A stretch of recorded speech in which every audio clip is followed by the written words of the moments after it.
Hello guys, তো আজকে সকাল সকাল বাজারের দিকে চলে গেছিলাম।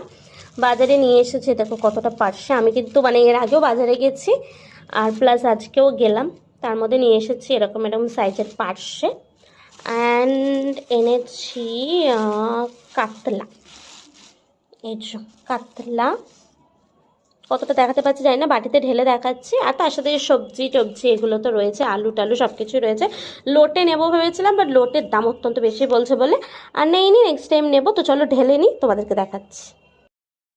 তো মাঝে মাঝে বাজার করাটা ভালো, আর আমি ন্যাচারালি বাজার করতে খুব ভালোবাসি বলতে পারো। মানে আগে ভালোবাসতাম না, যবে থেকে বাজারে গেছি মাছ ফাছ কিনতে, আমার বাইরের কাজকর্ম করতে ন্যাচারালি খুব ভালো লাগে। এখন তার মধ্যে বাজারটা অ্যাড হয়ে গেছে, এখন আমি বাজার করতে শিখেও গেছি।